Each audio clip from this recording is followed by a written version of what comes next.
مومنو، اللہ سے ڈرو جیسا کہ اس سے ڈرنے کا حق ہے، اور مرنا تو مسلمان ہی مرنا، اور سب مل کر اللہ کی ہدایت کی رسی کو مضبوط پکڑے رہنا اور فرقے فرقے نہ ہو جانا، اور اپنے اوپر اللہ کی اس مہربانی کو یاد رکھنا جب تم ایک دوسرے کے دشمن تھے تو اس نے تمہارے دلوں میں الفت ڈال دی اور تم اس کی مہربانی سے بھائی بھائی ہو گئے، اور تم آگ کے گڑھے کے کنارے تک پہنچ چکے تھے تو اس نے تم کو اس سے بچا لیا۔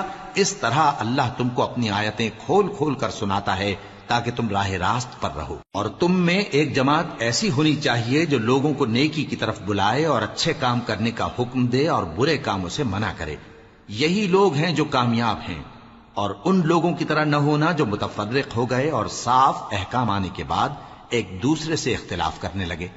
یہ وہ لوگ ہیں جن کو قیامت کے دن بڑا عذاب ہوگا، جس دن بہت سے منہ سفید ہوں گے اور بہت سے سیاہ۔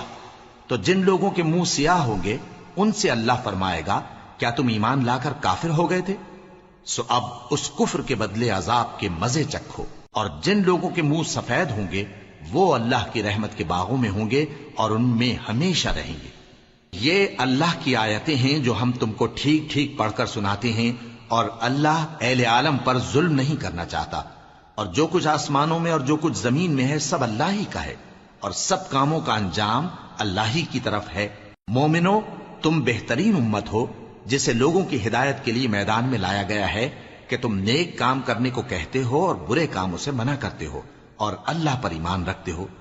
اور اگر اہل کتاب بھی ایمان لے آتے تو ان کے لیے بہت اچھا ہوتا، ان میں ایمان لانے والے بھی ہیں لیکن تھوڑے اور اکثر نافرمان ہیں۔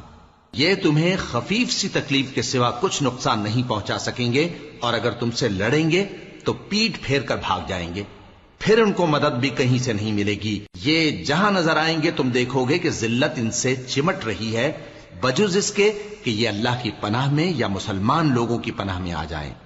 اور یہ لوگ اللہ کے غضب میں گرفتار ہیں اور ناداری ان سے لپٹ رہی ہے۔ یہ اس لیے کہ اللہ کی آیتوں سے انکار کرتے تھے اور اس کے پیغمبروں کو ناحق قتل کر دیتے تھے۔ یہ اس لیے کہ یہ نافرمانی کیے جاتے اور حد سے بڑھے جاتے تھے۔ یہ بھی سب ایک جیسے نہیں ہیں۔ ان اہل کتاب میں کچھ اچھے لوگ بھی ہیں جو رات کے اوقات میں اللہ کی آیتیں پڑھتے اور اس کے آگے سجدے کرتے ہیں۔ وہ اللہ پر اور روز آخر پر ایمان رکھتے اور اچھے کام کرنے کو کہتے اور بری باتوں سے منع کرتے اور نیکیوں پر لپکتے ہیں، اور یہی لوگ نیکوکار ہیں۔